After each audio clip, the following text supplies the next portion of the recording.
welcome to One on One. My name is Bridget Otis. Today on One on One, we are looking at the polls from Global INFOANALYTICS. They promised to be doing polls, was it quarterly? Quarterly till we get to December when we vote. And it's interesting how the polls are looking. Depending on where the poll is, I am shocked at the performance of Mr. Alan Tremantin and Nana Kwame Bediako. When we come back from this short break, we would engage the Executive Director of Global INFOANALYTICS on their latest poll. They already have a reaction from the Dr. Mahmoud Bawumia campaign team, who's a flag bearer of the New Patriotic Party, who don't want to hear about the poll, of course, but that would not undo the reality on the ground. So when we come back, we'll look at reaction from Dr. Bawumia's camp, what the polls say, why is Alan and Nana Kwame Bediako performing so well, and what does this even mean for the NDC candidate John Dramani Maham, who seems to be leading in a lot of the areas. We'll be right back.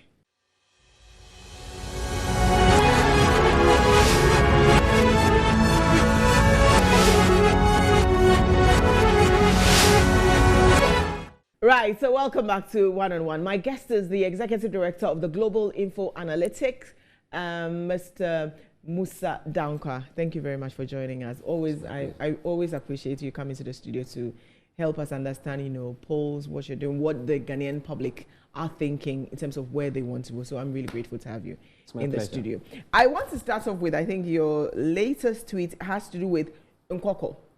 And I don't know why you decided to go there. So I want to start from there. We'll look at the poll. We'll get into the details. But the reason I want to look at that is the performance of the independent candidates, Mr. Alan Tremantin, Movement for Change, and then the new force, Nana Kwame Bediako. And it's amazing how they are doing. I mean, we've not had a third force even get 2% in this country. And I'm seeing 7.1%. What does that even mean? At 2.1%. Can you just take me to Nkoko first? Okay. And then we'll talk about the 7.1 they are getting nationally. Yeah. I mean, the post on Nkoko was deliberate. Okay. To really point out the issues that the MPP is facing. Okay. In areas that are typically their stronghold. Sure. Now, if you look at the polls from Nkoko constituency that we just took, it's a snapshot of what is happening. And this poll were taken at Nsuta and Domiabra. Okay. Now, put together from Nkoko, Mahama was on 23%, Bawumia on 12%, Alan on 27%, Nana Kwame Bediako 21%. And this is Nkoko. And Gum, 9%. Yeah, 9%. Why? What is happening there? What were the questions that you asked? It's just, what is, we asked them, if the elections were held today, who would you vote for? Remember, we have not been giving them any names.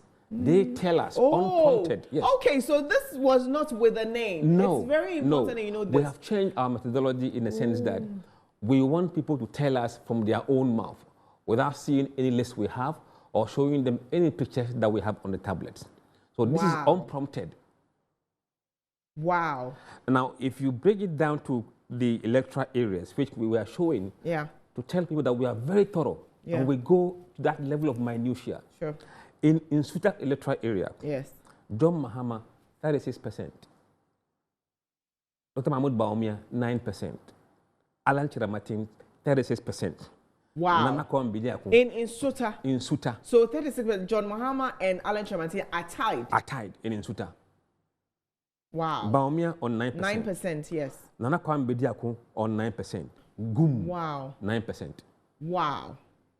And these were people who were polled without feeding them with anything. List. Like randomly. Yes. Who would you vote for if elections were held today? And they open their mouth and say Alan Tremantin. Yes. Or I'll vote for Gum, or I'll vote for Nana Kwame Bediako. Yes. Now the shocking one comes from Domiabra North. Domiabra North. Okay. In the Nkoko electoral area. Yes.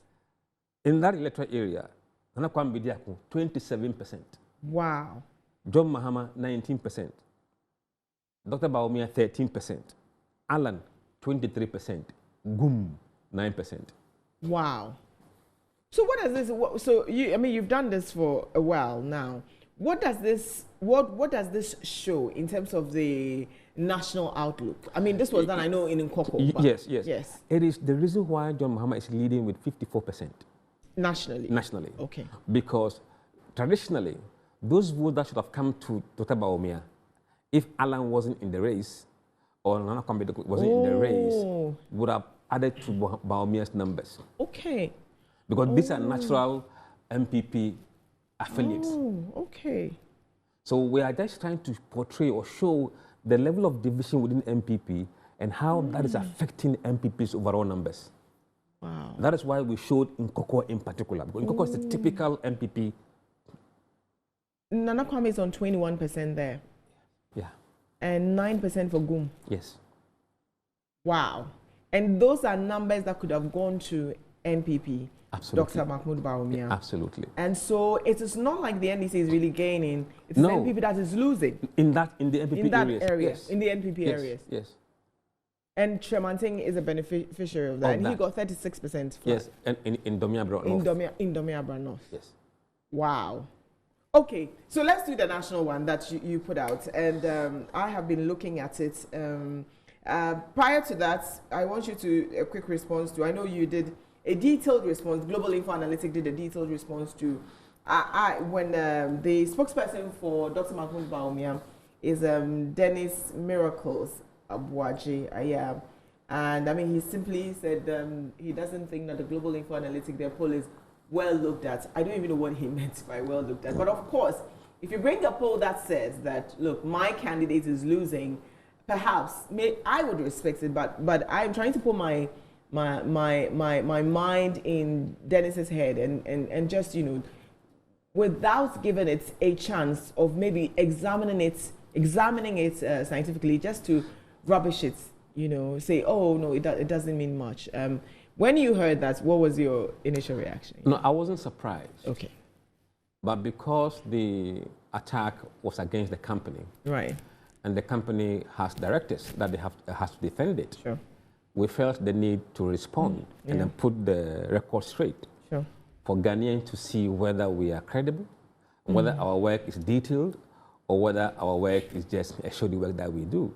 So if you look at the responses we provided, in fact, in the very current report, we have 152 pages document.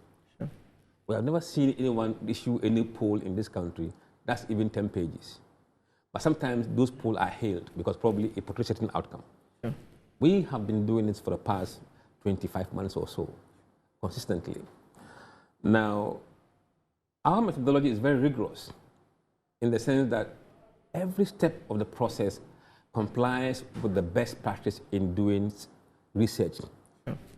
In the sense that we first determine how many people we need to interview. That is the first thing we do. Sure.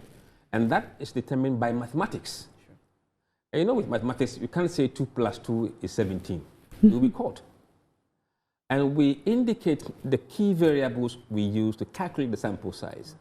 And those variables are, 1, the voting population that we expect. 2, the confidence level that we have chosen to work with, which is 99%. Sure. And thirdly, what we call the margin of error. How far would we be from reality? Taking our numbers that we submitted. Plus or minus. Plus or minus that margin of error. Margin of error. That, or those ingredients, is what gives you the sample size you need to interview in order to be what? Representative of the people of Ghana who vote. Right. Now, once you have this number, the other thing you have to do is to make sure that you are distributing that number across all the regions fairly.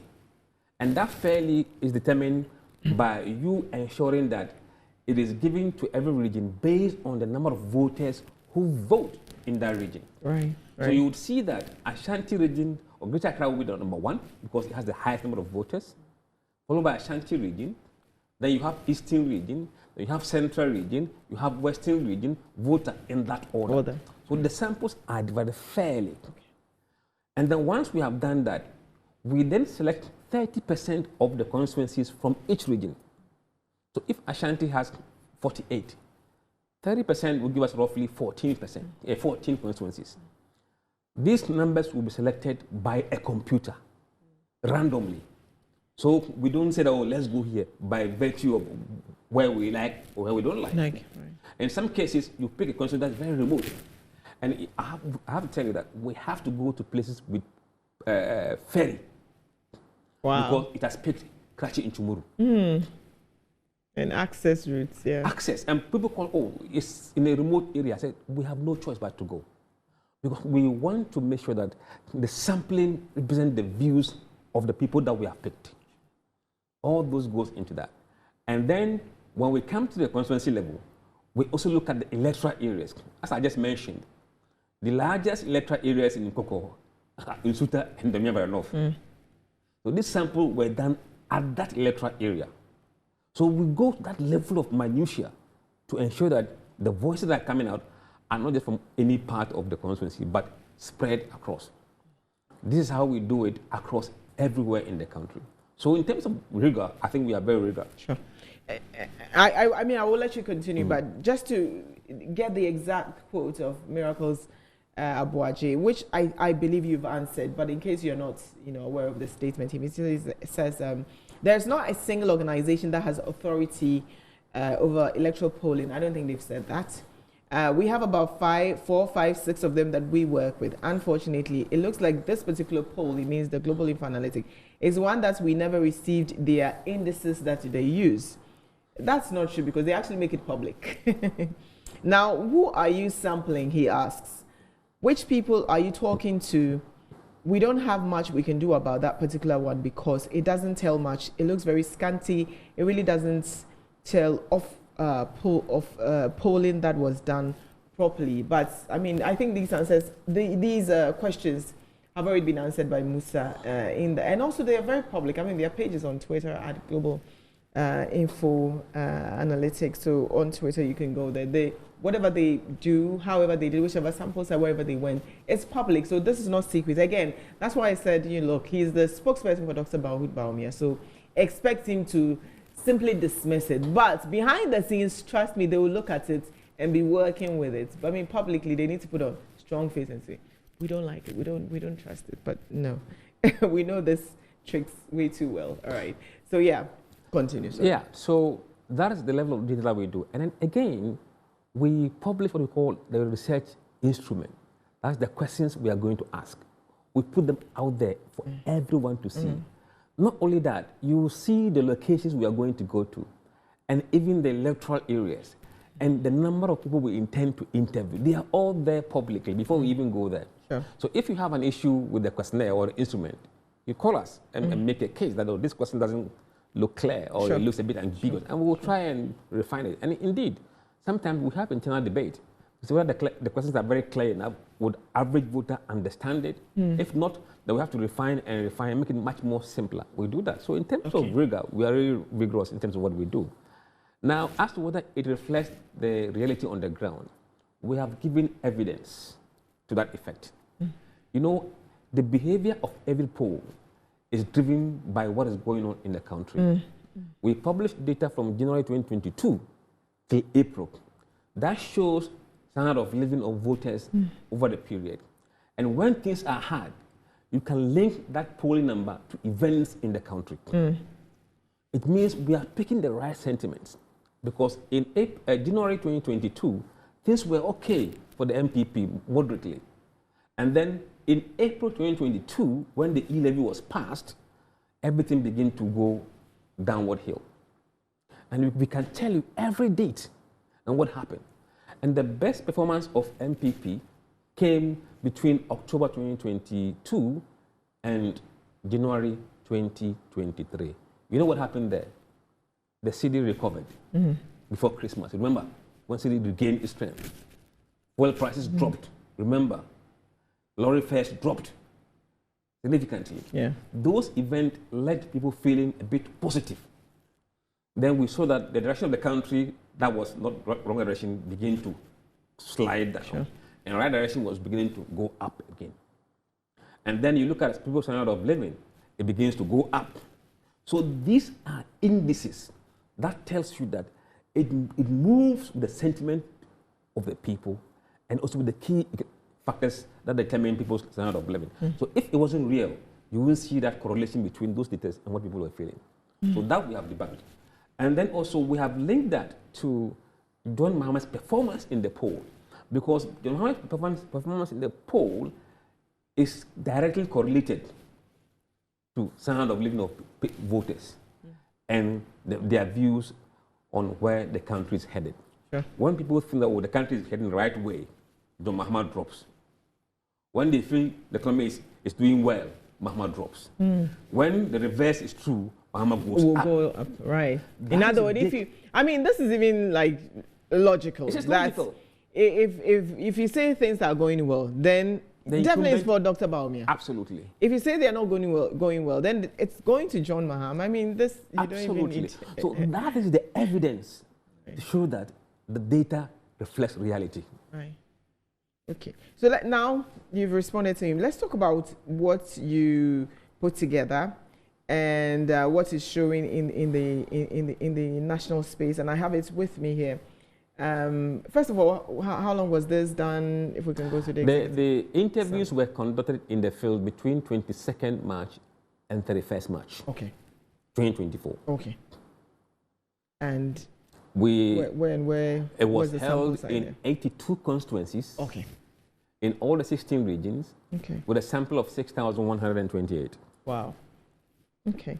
And what format did you use? Oh, it is face-to-face. Okay, this was face-to-face. Face-to-face. Okay. Boot on the ground. And then I like that. Telephones and devices as a means of sending data to us in the system. Yes. Okay, all right. So let's go through it. The age groups, I'm looking at it, it's 1835 constituted about 47%. Mm-hmm. And do you have it? Yes, I mean, it shows you that almost half of voters are below 35 years. Wow. Young voters. Young people. Young people. And then those who are between 36 and 45 are about 32%. Yeah. So if you add the two together, 3% of voters are below 45 years. Okay. How does education, employment, and religion play? Let's look at what you're able to put together here. If you look at those who we spoke to, 38% of them have senior high education. Okay. 17% of them have junior high education. Yes. 18% have no education, and 26% have tertiary education. Right. And in terms of their employment, 46% of them are self-employed. Wow. Students were 15%. Those who work for private companies are 12%. Yeah. I mean 14%, sorry. Unemployed is what? 12%. Government is 11%. Those who work for government, NGOs 11%.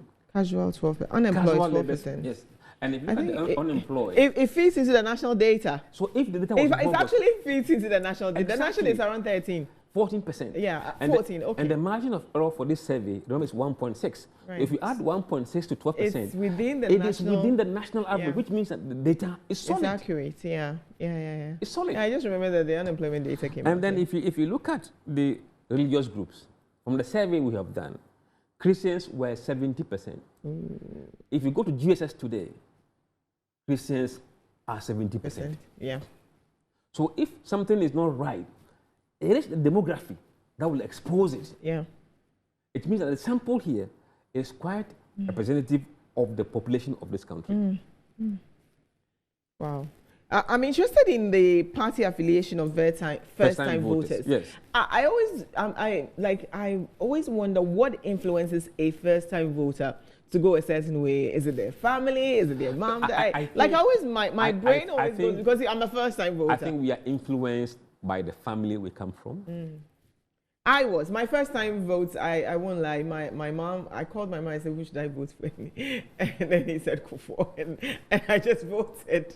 But after that, I made a decision to go the way I wanted to go. You know, if you're a young voter, and your family is very political, you know the lineage of the family in the house, could be MPP, so you'll be first driven by that. Yeah. But our younger voters are becoming more liberal and more dynamic. Yes. So if you look at the poll that we just did, in fact, majority of people who are first-time voters chose to be floating voters. Yes. 26%. Yes. 26%. And then 25% said they were NDC. And 22% was MPP. And 23% did not disclose to us whether they were NDC or MPP. But that's a lot. Yes. What that is, I mean, let's speak to that data, because these are first-time voters. And so they are supposed to be like apolitical of some sort. Now, those who are influenced by maybe family and whatnot, 22% say will vote for NPP. 25% say... This is not voting intent. This is just affiliation. First-time votes. Oh, affiliation. Sorry. Not voting intent. Sorry. Oh, that one is next. Yes. Sorry, yeah. So 25% say, look, I identify with NDC. And then 26% are saying, I'm neither NDC nor NPP. And 23% say, I am not going to say it. And only 4% say, look, we will vote for any other party but for the two parties. No, not vote. Right. We belong to, any other party. Yes. Sorry. Yes. We belong to affiliation. All right. Yes. So what is this kind of data impact on? Yeah, what does you see, when a brand is somehow tainted, the people who would normally openly say that I belong to that brand begins to go down. So is it the kind of image that NDC and NPP are kind of suffering? Or what? Yes. Right. So if you look at the situation now, MPP is suffering from brand kind of attack. Yeah, right. And therefore, some people may not want to openly say that they belong to MPP. So people who want to openly say so will do so for the opposition. Now, what we're also seeing is that those who say they won't disclose, we believe most of them are from MPP as well. Okay. But they are not happy to say that they are MPP. That's why they will not disclose. Yes. Oh, so in other words, if you are to add the undisclosed, say maybe but it's not uniform across. Okay. In some certain instances, you may be in an area which is MPP area, and one or two people may be NDC, but they want to hide it. So they will say, they'll say, I won't tell you. Yeah. And you may see some people also who may be MPP in some certain part of the region, which is strong NDC. Sure. They too will be uncomfortable to say that they are MPP. Because they know they are in the minority. Yes, so they will also hide it. I won't tell you. Right. But when you look at the dynamic of this group, most of them come from Ashanti region, Eastern region, and Greater Accra. And you know who dominates in those regions. Okay. Then I like the second one where you say party affiliations of non-first-time voters. In other words, these are people who have already voted before. So if you've already voted before and you voted either NDC or NPP, how is it that 18% are saying, look, now we're floating voters? It means what, they are disappointed, and then 17% say we will not disclose. What does that also say? No. But this is also party affiliations. These are not first-time voters. These are people who voted for either NPP, NDC, or other voters. Let's get this correct. Yes. Party affiliation doesn't necessarily mean that they will vote for the party's candidate. Because there are people who are NDC who will vote Baumia. Right. There are those who are MPP who will vote Mahama. Okay. These are simply, I belong to the MPP party. I'm an MPP sympathizer. That is different from who would you vote for. Okay. No, so I'm saying, this is not first-time voters. No, that's what I mean. We said, the people we spoke to, who have had experience of voting, 31% of them said they are MPP affiliates. Okay. 33% said they are NDC affiliates. That's close. 18% said they are floating voters. And 2% support other smaller parties. And 17% here will not tell us which party they support. Now, overall, when you look at the growth of the parties over the period, we are keeping what we call 3 months moving average. Okay, what does it mean? It means that at every 90 days, we add those who said they were MPP in the January poll to the ones who said they are MPP now and find the average over that period. Okay. So if a party is gaining grounds, you see that manifesting in the 90 or 3 months moving average. Okay. So on the 90 days or 3 months moving average, you can see NDC going up and MPP declining. Okay. And those who are not disclosing their party affiliation also going up. It means that while NDC is probably gaining popularity among people who want to openly say they are NDC. Because maybe how things are for them. MPP is declining. Okay. Because it means people still don't want to associate with them. That's just what it means. And those who said, we won't tell you, is going up. Okay. And that is a proof that most of those who said we will not disclose are from MPP. Because the curves are moving in the opposite direction. Okay, okay. But I want to ask, the party affiliations of first-time voters and party affiliations of non-first-time voters, if I look at the data, right, the NPP in party affiliations first-time voters 22%, NDC is 25%. Now, non-first-time voters is 31%, 33%, and it's 2% each. Does it mean anything? Does that mean anything? Yeah, it means something. Because first-time voters, how come is the difference 2%? Non-first-time voters, the difference is 2%. Why? What does but you see, overall, that's why we're saying that these parties on their own can't win election. Okay. They have to convince those first-time voters who are saying that they are floating to form an alliance with them to win election. So MPP 22. NDC 25 can't win election. Okay. You need the floating voters plus those who are saying we won't tell you. I understand. Okay. So on that note, we're taking a break, a quick break here. When we come back, we'll continue with this and then hopefully get an insight into where next. Where are they? Where is Global Info Analytics? Because they promised to give us quarterly. It means the next one will have to come in June. In July. In July? Yes. April, May, June. Oh, July. So the next one will be in July. And where are they going? Who are they going to talk to? What questions are they going to ask? So far, what have you seen? Have you also decided on who you want to vote for? Look, if you're in the country, you know where I'm voting. So let's come back from the break and then we'll continue.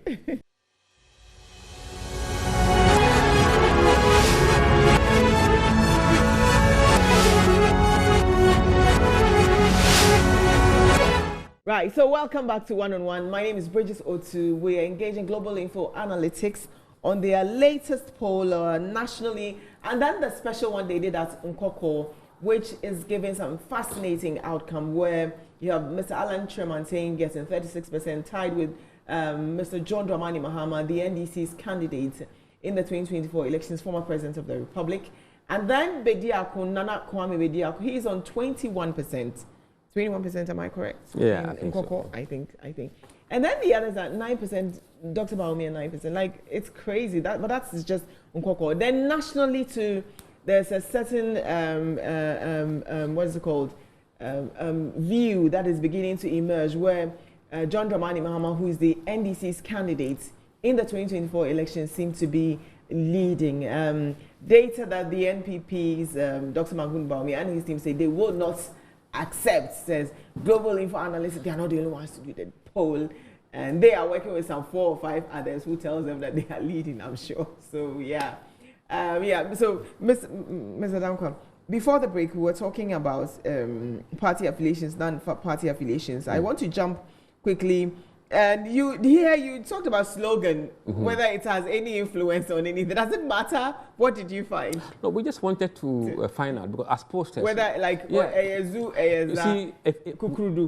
we have relied on hearsay for too long in our elections. Right. No data. But now you can say that according to polls, X said 24-hour economy, Y said digitalization, and Z said great transformational plan. In the poll that we did, 48% of the respondents said that they will be influenced by the 24-hour economy, compared to 29% for the digitization and great GTP, 6%. And I think 17% said that they will not be influenced by any of these slogans. Sure. And slogan likely to influence voter party affiliations. Yes, what we did is to look at how many MPP support. As swayed by 24-hour economy. Yes. Oh, okay. That's the essence of that number. Oh. And I'm trying to find where that is. If you can read that number. Yes, I have. It's here. It's here. So you can see that yes, you can use that. About 11% of MPP supporters support 24-hour economy. Oh, 11% of NPP supporters support 24-hour economy. And 3% of NDC supporters support digitalization. Digitalization, okay. They are trading. Okay, all right. So 11% of NPP supporters support 24-hour economy, while 3% of NDC supporters say they are for digitalization. And I like the economic. How much of this 2024 elections will be hinged on the economy? I think it will be on the economy, because if you look at the top issues that matter to voters or that concern voters, number 1 is the job situation. Okay. Number 2 is the economy. Right. Number 3, they said education. And now on 4 is the roads, our roads. Okay. People are concerned about the roads. So these are the things that would influence. All right. So that's why I like the question about blame for economic crisis. There was a question they posed to the potential voters, right? And they asked you, to what extent do you agree that Dr. Mahmoud Bawumia is to be partly blamed for the economic crisis? And 34% said, yeah, they do. But 60%, 34% said they don't think that he is responsible. But 60% said, yep, he is partly to blame for the economic crisis that we're in. Yeah. You know, this poll was taken after his speech that he tried to distance himself from the economy. So when he said he was a mate. So I suppose that I wanted to see whether voters believe him in what he was saying. And the response was quite emphatic. 60% said they blame him. Now, interestingly, if you look at the party affiliation of those who said they blame him, they include 36% of MPP voters. So the 60% includes people who includes 30% of NPP people. Yes. And about 84% of NDC people blame him. Okay. When it comes to floating voters, it is 63%. Oh, those who support other parties, 60%. And those who did not disclose their party affiliation, whom we said that they are mostly MPP, still 54% blame him. Wow. In other words, the whole idea of distancing himself, portraying himself as the mate, did not work. No work, no. Wow. We go to the next question on your poll. Same. When you go to the next one, what's there? The next one was, I think, reasons people would beside the economic issue, competence, jobs, what issues would they consider beside those? And they said competence, number 1, followed by somebody who can better manage the economy, 2, and then 3, somebody who can fight corruption, and then somebody who can transform the country, or someone with integrity, and then a man of his own, the last one. So you can see that the economy is number 2. And these are the reasons why Bawumia is not doing well, because if the economy is in this shape, and people are saying that they will use competency in economy to vote, then it will not augur well for him in the numbers. And competence, I saw JD. What did he get? Now, in terms of we asked them, in fact, 2 questions separately. That who do they think is more competent? And we give them 3 names to rank them as number 1 competent, number 2, number 3. John Mahama obtained 2.05 points out of 3% when it comes to competence. And then Mahmoud Bawumia got 1.89 out of 3, and Alan 1.72. So people think Mahama is more competent than the rest of the 2 candidates. And again, on the question of who they trusted more, Mahama scored the same number as the rest. Okay, all right. What's the next? Right. Then we then zoom into their voting intention. Actually, if the elections were held today, the day we spoke to them, who would they have voted for? Okay. Remember, I said that we did not give them name. Okay. So you mean the national one? You also didn't give them we name? We didn't give anybody. No. Oh wow. We didn't give them names. Why is Global INFOANALYTICS going this way? Because we are using what we call unprompted recall format. For those who have done marketing. If you saying to a customer, when it comes to banking, which of the following banks do you, and you give them the list, bank A, B, C, D. Look at the names and they'll choose one. But if you say, give me the bank that comes to mind. So that is more powerful. Like your heart, the one that will pump in your head or your heart. Exactly. So we're using the same approach. So you're not skewing it. You're not even limiting them to anyone. No. In fact, someone could have even said Parkway Indo. Yes. And that will be someone else. So in the list, we have the names of people who have said they are going to contest. They are all there in their pictures. And then someone else. So if somebody mentioned a name that is not on the list we've given you, then you pick someone else. Oh, wow. Okay. So we hear them. They tell us who they want to vote for by name. And on that score, 54.3% said they intend to vote for John Mahama if elections were held the day we spoke to them. 34.6 said they would vote for Dr. Mahmoud Bawumia. Okay. 7.5 would vote for Alan Chiramatin. 2.3 would vote for Nana Kwame Bediako. 0.7 vote for Gum. And then 0.3 Ayariga. 0.2 Akpalu. 0.1 MUSSA DANKWAH. 0.2 I've seen Ankara there. Yes, Ankara, zero. He got 0. They're all 0. So I mean, they are quite minutiae numbers. So these are the polling numbers as at today. But I realize that in your polling, religion was insignificant in determining who they vote. No, you see, correct. Religion will be used by some people who want to be fussy with things. When you look at when we ask people that religion will play a role. Yeah, I think 84% said unlikely. It won't unlikely, yeah, 84%. But 14% said it will. Might, yeah. Those 14%. If you have a close election, 16%, sorry, yeah. Those 16% could do damage in certain areas. Oh, okay. Depending on where you find yourself. Yes. Oh, wow. Wow. I wanted us to look at the factors that will influence your choice. And when you talk about the competence, and I realized that 67% of the people said, we care about the competence of the person who would lead us. Yes. If you go to that data, you would see that 67% of the choices that we give to people. They want someone who can run, who knows the job. Competence. And then you have better manager of the economy. And that's 66% of the people said they are interested in it. Can fight corruption, 49%. Like, they are all two decades. Everyone can transform the country. Integrity, 42%. A man of his own. Wow. But why did you use the 1.8? Okay, you were ranking them in three. Yes, that was a different question. Okay. Okay, besides voters, who do you trust? Who do you trust? It's a different question. Oh. And we said that we have this, because there are so many candidates. Oh. But we were looking to limit them to these 3 top candidates. On trust and on competence. But they are close. They were all close. 1.89 for Dr. Mahmoud Bawumia on who you trust. And then JDM is 2.05. If you convert that into percentages, it doesn't look that close. It doesn't look that close. Then why didn't you do that? Because this seems close. Because, you know, if people, look, if I want to be mischievous, and I'll round it up and say, 1.89 is like 2. Correct? No. I could say that. I could say that. So let's see. Let me move on to voting intentions, education, employment. I think we've dealt with the Islamic sect and yes. I mean, another thing we did was to look at voting intentions of key demographic. Okay. Key demographic. Sure. Which is very important, and it tells you why the race is the way it's looking. Sure.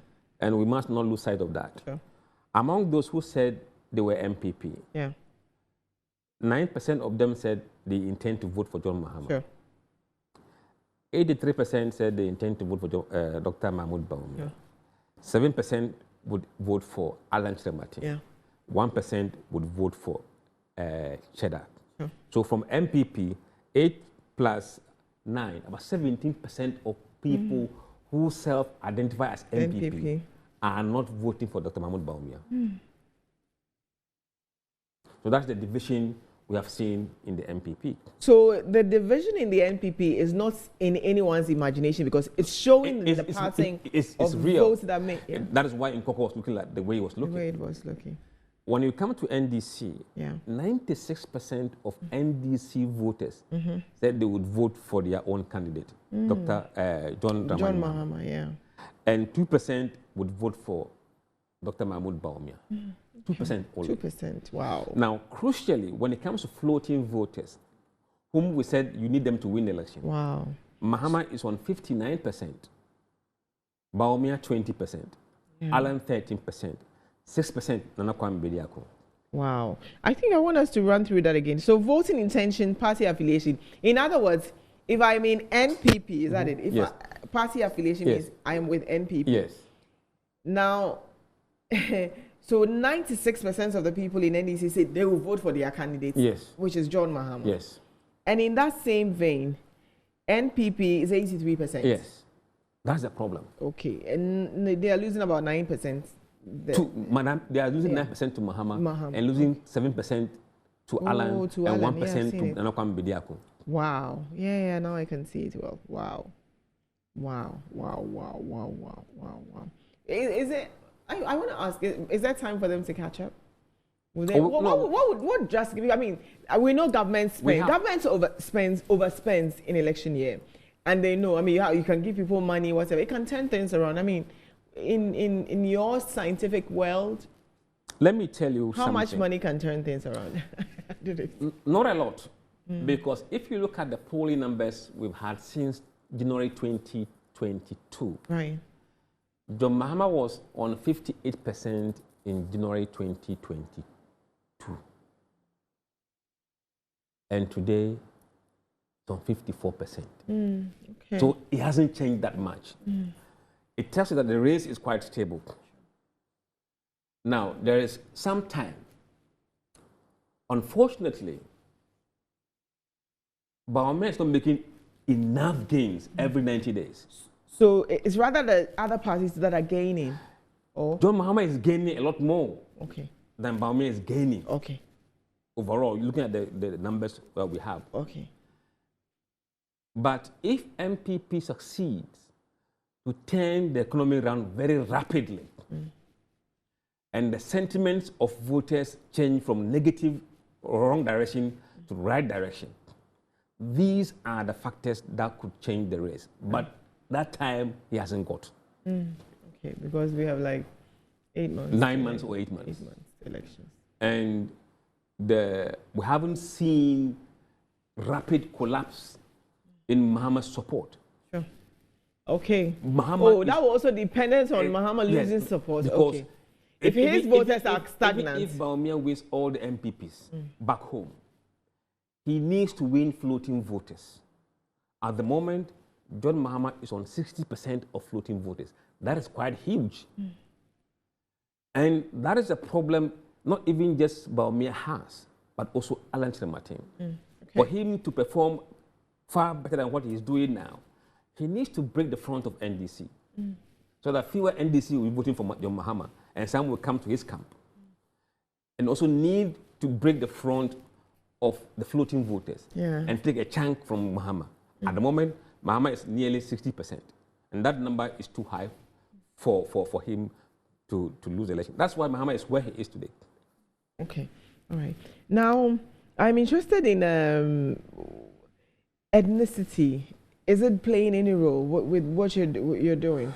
Does it matter whether I am Fanti, Asante, Islam, Muslim? Like, I think one of the reasons why we are different at Global Info is that we are not politically correct.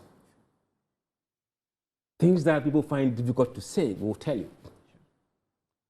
Why is Alan doing very well in the Akan regions? Because of his ethnicity.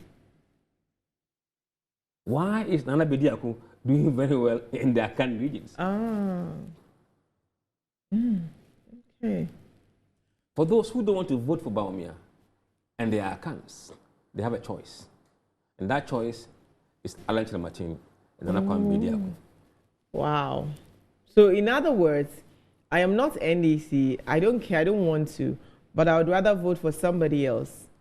And that person is in Alan Chamanting or Nana Kwame Bediako identify with. There are people who are not happy with the MPP in their strongholds, who happen to be account by default. And now they have their candidates they can vote for. Does that mean if Alan were not or Nana Bediako were not in the race, those people would have stayed away perhaps from voting? Two things could have happened. Sure.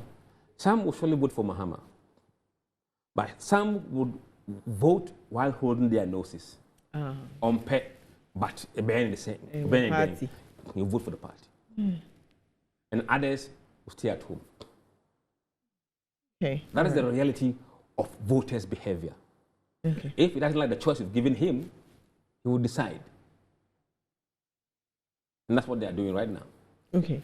I know we've talked about this, the pool that you work with at Global Info-Analytics, and we're in April.